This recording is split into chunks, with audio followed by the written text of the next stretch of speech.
नमस्कार साथियों, law order and civil rights YouTube channel में आपका स्वागत है, अभिनंदन है दोस्तों। रोज की भांति आज 12:30 बजे आपके लिए लेकर आए हुए हैं टुडेज करंट अफेयर्स। ध्यान दीजिएगा, यूपीएससी, एसएससी, बैंक, रेलवे सहित केंद्र एवं राज्य सरकारों द्वारा आयोजित सभी प्रतियोगिता परीक्षा के लिए बहुत ही महत्वपूर्ण है current affairs, general knowledge and general study. यहाँ हम law order and civil rights YouTube channel की तरफ से डेली अपडेटेड करंट अफेयर्स विश्व घटना चक्र हिंदी माध्यम में दिए जाते हैं। दिन प्रतिदिन की घटनाओं पर आधारित ये करंट अफेयर्स किसी भी प्रतियोगिता परीक्षा और अपने आप को अप टू डेट रखने के लिए बेहद महत्वपूर्ण है दोस्तों। ध्यान दीजिएगा, बहुत सारे बच्चे ये पूछते हैं कि करंट अफेयर्स कहाँ का पढ़ें, कैसे पढ़ें। करंट अफेयर्स एक ऐसा विषय है जिसके लिए आपको कोई विशेष सामग्री एकत्रित नहीं करनी पड़ती है। यह विषय हमारे चारों ओर मौजूद है, जिसके लिए समाचार पत्र और वार्षिक गाइड जैसी बेसिक चीज से ही पूरी तैयारी की जा सकती है। सरकारी नौकरी के लिए इच्छुक विद्यार्थी करंट अफेयर्स को लेकर अक्सर चिंतित रहते हैं, क्योंकि उन्हें इस बात का संशय रहता है कि उन्हें कितना समय पुराना करंट अफेयर्स पढ़ना है। साथ ही यह भी सवाल उठता है कि छात्रों को परेशान करता है कि किसी पेपर के लिए करंट अफेयर्स का कौन सा विषय अधिक पढ़ना चाहिए। हम बता दें, करंट अफेयर्स एक ऐसा विषय है जिसके लिए आपको कोई विशेष सामग्री एकत्रित नहीं करनी पड़ती है दोस्तों। यह विषय हमारे आसपास ही मौजूद रहता है। इसीलिए हम यहाँ पर जो है law order and civil rights YouTube channel की तरफ से हम आपके लिए लेकर आते हैं रोज प्रतिदिन मोस्ट इम्पॉर्टेंट करंट अफेयर्स। दोस्तों, हमने कल एक प्रश्न पूछा था। 2014 में वाराणसी सीट से नरेंद्र मोदी 3.3 लाख वोट के अंतर से किसे हराया, यानी कि सेकंड नंबर में कौन थे। आपको बताना था इसका उत्तर, और हम आपको सही आंसर बता दे रहे हैं। आम आदमी पार्टी के अरविंद केजरीवाल सेकंड नंबर पर थे। ध्यान दीजिएगा, 2014 में जो चुनाव हुआ था वाराणसी उत्तर प्रदेश में, और सेकंड नंबर पर थे अरविंद केजरीवाल जी। इसका सही आंसर सबसे पहले दिए हैं परवेज संगवान और मुनीजा यादव। इन दोनों को हमारी तरफ से शुभकामनाएं, बधाई और धन्यवाद। साथियों, आप लोगों ने बहुत सारे उत्तर दिए हैं, बहुत सारे लोगों ने उत्तर दिया हुआ है और लगभग सही उत्तर दिए हैं दोस्तों। मैं सभी को शुभकामनाएं देता हूं, बधाई देता हूं।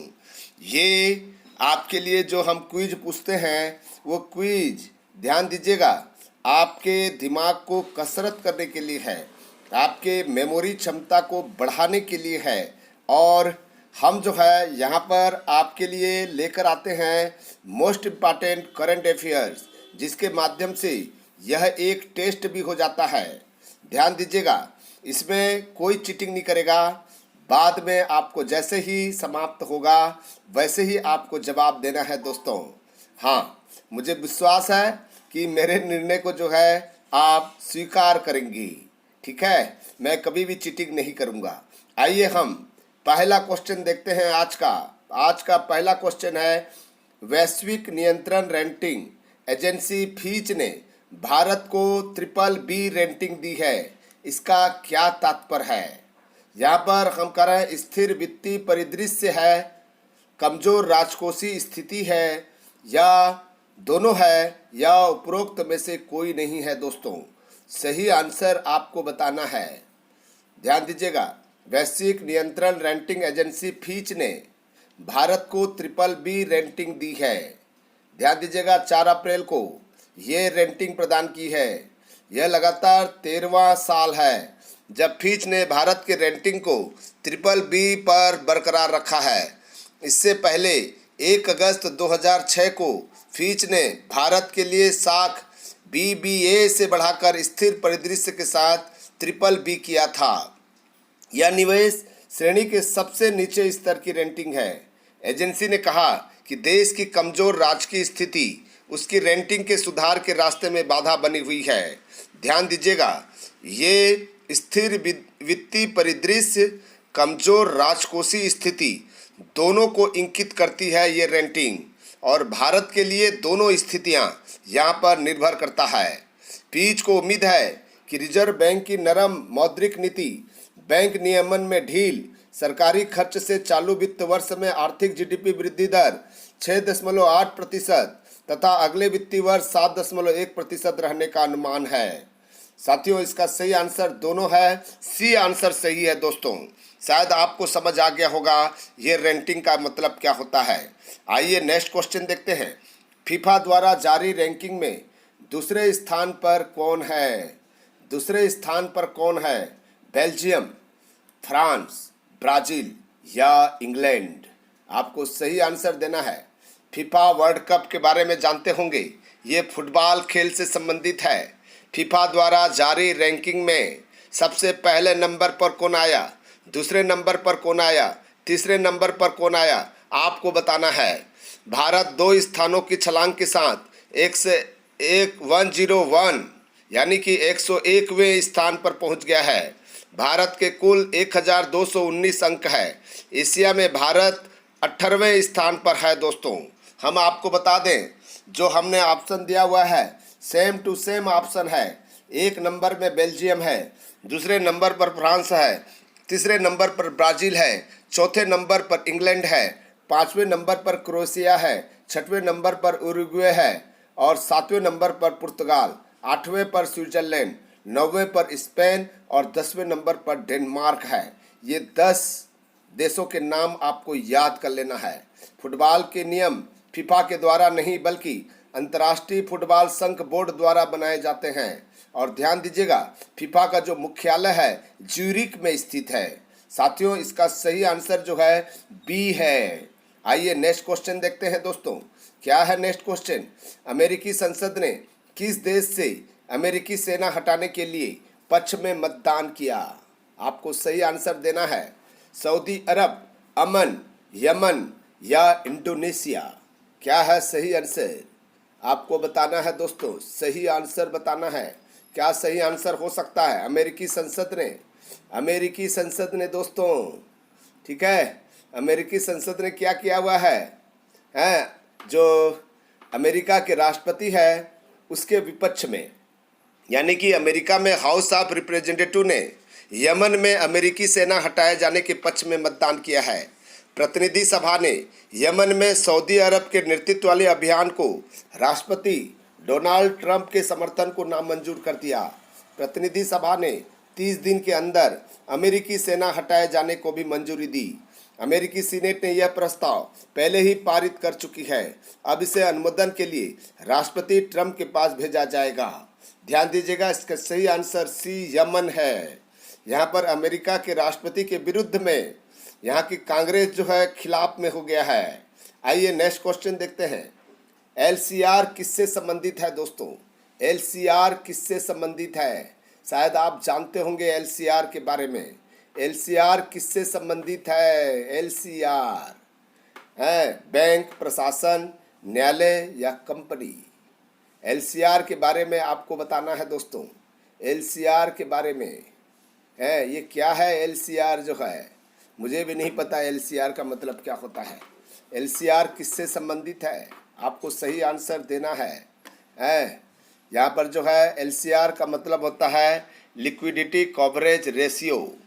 जो भारतीय रिजर्व बैंक ने तरलता कवरेज अनुपात नियमों में बदलाव किया है, इस बदलाव के तहत बैंकों को इसमें 2% अतिरिक्त एलसीआर की अनुमति दी गई है। ठीक है, इसका उद्देश्य बैंकों में नकदी की स्थिति में सुधार लाना है। इस पहल से जहां एक तरफ बैंकों की तरलता संबंधी जरूरत पूरी होगी, वहीं दूसरी तरफ बैंकों को कर्ज पर देने के लिए अतिरिक्त नकदी जारी करना होगा। ध्यान दीजिएगा, एलसीआर जो है ये तरलता कवरेज अनुपात है दोस्तों, जो बैंक से जुड़ा हुआ है। इसका मतलब है ये आंसर सही है। हम जो आपको एक्सप्लेन कर रहे हैं उसको ज़रूर नोट कर लीजिएगा, बाद में एक एक लाइन याद कर लीजिएगा। आइए नेक्स्ट क्वेश्चन देखते हैं। क्या है क्वेश्चन? चुनावी बांड से क्या फायदे हैं? चुनावी बांड से क्या फायदे हैं दोस्तों? यहाँ पर जो है राजनीतिक फंडिंग में पारदर्शिता आएगी, या चंदा देने वाले के साथ उत्पीड़न से रक्षा होगा, या सी राजनीतिक चंदे को कर में लाना है, या डी उपरोक्त संबंधित है, उपरोक्त सही है। सर्वोच्च न्यायालय ने 5 अप्रैल को सुनवाई के दौरान चुनावी बांड पर अंतरिम रोक लगाने से इनकार कर दिया। हाल ही में एसोसिएशन ऑफ डेमोक्रेटिक रिफॉर्म नामक एनजीओ ने चुनावी बांड पर रोक लगाने की मांग की थी। इस एनजीओ ने आरोप लगाया था चुनावी बांड से राजनीतिक दलों को हजारों करोड़ रुपए गुप्त रूप से प्राप्त हो रहे हैं। इस मामले पर अगली सुनवाई 10 अप्रैल को की जाएगी। चुनावी बांड प्रॉमिसरी नोट की तरह है दोस्तों, जिसका भुगतान धारक को किया जाता है। यह ब्याज मुक्त होता है। इसे भारत के किसी भी नागरिक अथवा भारत में गठित किसी संस्था द्वारा खरीदा जा सकता है। राजनीतिक फंड से पारदर्शिता आती है। इसमें राजनीतिक चंदा देने वाले लोगों की उत्पीड़न से रक्षा की जाती है। तीसरे पक्ष को सूचना का खुलासा नहीं होता है। राजनीतिक चंदे को कर के दायरे में लाना होता है। इसका मतलब डी आंसर सही है। आइए नेक्स्ट क्वेश्चन देखते हैं। न्यूगेन समिट 2019 कहाँ आयोजित होगा? न्यूगेन समिट के बारे में आप जानते होंगे। अहमदाबाद में, गंगटोक में, लखनऊ में या मानेसर एनसीआर में कहाँ आयोजित होगा? आपको सही आंसर बताना है दोस्तों। यहाँ पर जो है आपको जो हम बता रहे हैं न्यूगेन के बारे में पूछ रहे हैं आपसे। जो है न्यूगेन मोबाइलिटी समिट 2019 ध्यान दीजिएगा कहाँ पर होगा? 27 से 29 नवंबर 2019 के बीच में होना है। इस शिखर सम्मेलन का उद्देश्य विचारों को साझा करना, नवीन टेक्नोलॉजी को अपनाना तथा ऑटोमेटिव टेक्नोलॉजी के विकास पर बल देना है। इस शिखर सम्मेलन द्वारा एक ऐसे प्लेटफॉर्म की स्थापना की जा सकेगी जिसमें विश्व भर के वाहन उद्योग से संबंधित लोग टेक्नोलॉजी के वैश्विक विकास के लिए कार्य कर सकते हैं। ध्यान दीजिएगा, इस शिखर सम्मेलन में OEM, प्रोफेशनल अनुसंधानकर्ता, शैक्षणिक विशेषज्ञ, ये व्हीकल सिस्टम सप्लायर सभी लोग उपस्थित होंगे दोस्तों। ध्यान दीजिएगा, इसका सही आंसर है मानेसर एनसीआर में आयोजित होगा दोस्तों। नेक्स्ट क्वेश्चन देखते हैं।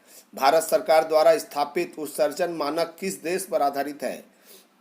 अमेरिकी रेगुलेशन, यूरोपीय रेगुलेशन या जापानी रेगुलेशन या कनेडियन रेगुलेशन? ध्यान दीजिएगा, इसका जो है भारत सरकार द्वारा स्थापित उत्सर्जन मानक किस देश पर आधारित है? भारत स्टेट उत्सर्जन मानक, जो आपको जानते होंगे एमिशन स्टैंडर्ड्स, यह भारत सरकार द्वारा स्थापित किया गया उत्सर्जन मानक है। जो किस देश पर आधारित, इसका आंसर देना है। इसका उद्देश्य वाहनों द्वारा उत्सर्जित किए जाने वाले प्रदूषण को नियंत्रित करना है। भारत स्टेज के मानक व समय सीमा केंद्रीय प्रदूषण नियंत्रण बोर्ड द्वारा निश्चित की जाती है। यह मानक देश में पहली बार 2000 में शुरू किए गए थे। देश में नए वाहनों का निर्माण इन मानकों के आधार पर ही किया जाता है। अक्टूबर 2010 में भारत स्टेज 3 मानक पूरे देश में लागू किए गए थे। ध्यान दीजिएगा, ये जो मानक है यूरोपियन रेगुलेशन पर आधारित है, यानी कि बी आंसर सही है दोस्तों। ध्यान दीजिएगा, BS5 लागू नहीं होगा, BS6 लागू होगा। अब गाड़ियों में BS6 लागू होगा। आइए नेक्स्ट क्वेश्चन देखते हैं क्या है। नेक्स्ट क्वेश्चन है वायु द्वारा टीबी। यहाँ पर हमने रोग के बारे में बता रहे हैं, आपको सही आंसर चुनना है। क्या रोग वायु द्वारा टीबी होती है, पानी द्वारा कालरा होती है, घाव द्वारा टिटनेस होती है या संपर्क द्वारा एड्स होती है? आपको सही ऑप्शन बताना है, कौन सा सही है। 1 2 3 सही है या 1 2 4 सही है या 2 3 4 सही है या 1 3 4 सही है। रोग जो हमने बताया है किसके कारण से रोग बढ़ती है, तो इसके बारे में आपको जो है सही आंसर देना है दोस्तों। क्या आंसर सही हो सकता है? आपको इसका सही आंसर चुनना है। क्या वायु द्वारा टीबी होती है, पानी द्वारा कालरा होती है, किसके द्वारा क्या होती है, संपर्क द्वारा एड्स होती है नहीं होती है? आपको जो है सही, आपको जो है टिक लगाना है दोस्तों। क्या आंसर सही है? इसका सही आंसर आपको चुनना है। सही आंसर यहाँ आपको जो है चुनना है दोस्तों। सही आंसर क्या है, जल्दी से बताइए। इसका सही आंसर जो है 1 2 3 है दोस्तों। आइए नेक्स्ट क्वेश्चन देखते हैं। क्रोमोसोम क्या है? क्रोमोसोम क्या है? एक गुणसूत्र होती है, वह जीन के कारक है। यह DNA द्वारा प्रोटीन के बने होते हैं। या डी उपरोक्त सभी है? आपको सही आंसर बताना है क्रोमोसोम। इसके बारे में बता दें, कोशिका के केंद्रक में धागे के समान ये क्रोमोसोम पाया जाता है जो गुणसूत्र होती है। यह जीन के धारक है और आनुवंशिक गुणों तथा लक्षणों को जनक से अगली जीव पीढ़ी में स्थानांतरित करती है। क्रोमोसोम डीएनए तथा प्रोटीन के बने होते हैं। क्रोमोसोम कोशिका विभाजन के समय ही दिखाई देते हैं। मानव में 23 जोड़े क्रोमोसोम होते हैं। ध्यान दीजिएगा, 23 होते हैं, इसलिए ये डी आंसर सही है, उपरोक्त सभी। क्रोमोसोम के बारे में आपको जानकारी होना चाहिए, ठीक है। क्रोमोसोम को ही पता लगाते हैं। आइए नेक्स्ट क्वेश्चन देखते हैं क्या है। स्पेस एप्लीकेशन सेंटर कहाँ स्थित है? स्पेस एप्लीकेशन सेंटर कहाँ स्थित है दोस्तों? हासन कर्नाटक में है, या थुम्बा केरल में है, या अहमदाबाद गुजरात में है, या बंगलोर कर्नाटक में है? कहाँ पर है आपको सही आंसर बताना है। स्पेस एप्लीकेशन सेंटर कहाँ पर स्थित है, जिसको SAC कहते हैं, स्पेस एप्लीकेशन सेंटर के नाम से जानते हैं। हम बता दें हासन में क्या है, कर्नाटक हासन में क्या है, मुख्य नियंत्रण सुविधा केंद्र है। ध्यान दीजिएगा। यहाँ पर थुम्बा केरल में क्या है, थुम्बा केरल में विक्रम साराभाई अंतरिक्ष केंद्र है। यहाँ पर बंगलोर कर्नाटक में क्या है, बंगलोर के कर्नाटक में इसरो का गठन हुआ है। और अहमदाबाद गुजरात में दो चीज़ें आपको पाया जाता है, भौतिक अनुसंधान प्रयोगशाला पाया जाता है और स्पेस एप्लीकेशन सेंटर पाया जाता है। तो इसका मतलब है सी आंसर सही है दोस्तों। आइए आपके लिए जो रोज़ हम लेकर आते हैं क्विज, आज का क्विज है भारत रत्न डॉक्टर अंबेडकर साहब का जन्म कहाँ हुआ था? आपको याद होगा ये संविधान निर्माता है और 14 अप्रैल को इनका जन्म दिवस मनाना है, ठीक है। और इनके योगदान को हम नहीं भूल सकते। तो भारत रत्न डॉक्टर अंबेडकर साहब का जन्म कहाँ हुआ था? जल्दी से तत्काल आपको जो है कमेंट्स बॉक्स में देना है। अब चालू होता है आंसर देने का समय। हम आंसर देने का समय घोषित कर देंगे दोस्तों, ठीक है। अब से आप चालू हो जाएगा। अभी समय देख लीजिए सभी लोग। इसके बाद किसी ने यदि मान लीजिए रिप्लाई दिया हुआ है, कमेंट्स लिखा है, आंसर दिया है, तो उनके नाम को हम यहाँ पर उजागर करेंगे। सही उत्तर कमेंट्स में लिख कर बताइएगा। आज का क्विज है भारत रत्न डॉक्टर अंबेडकर साहब का जन्म कहाँ हुआ था। साथियों, ये थी हमारी most important current affairs GK GS। ध्यान दीजिएगा, आप इस तरह से मेहनत कीजिए, सफलता अर्जित कीजिए, मुझे खुशी होगी। आप एक अच्छे प्रशासनिक अधिकारी के रूप में चयनित हो, प्रोफेसर बने या कोई भी पोस्ट जल्दी से जल्दी धारण कर लें, ताकि घर में खुशियाँ ही खुशियाँ होगी। आपके जीवन में बदलाव आने लगेगा, पैसा आएगा, मान आएगा, सम्मान आएगा, सभी चीज़ आएगा। साथियों, ये हमारी प्रयास है कंपटीशन पास करना, और यदि कंपटीशन पास करना चाहते हो, जो हम जैसे बता रहे हैं उसके हिसाब से चलेंगे, तो आपको सफलता निश्चित रूप से मिलेगी। हमारी प्रयास आपको कैसा लगा कमेंट्स बॉक्स में ज़रूर लिखिएगा। और साथ ही साथ आप अपने दोस्तों को शेयर कर सकते हैं। आप लोग ज़्यादा शेयर नहीं करते हैं। हम यहाँ पर विदाई लेते हैं, धन्यवाद ज्ञापित करते हैं। नमस्कार, धन्यवाद, जय भारत, जय हिंद, थैंक यू।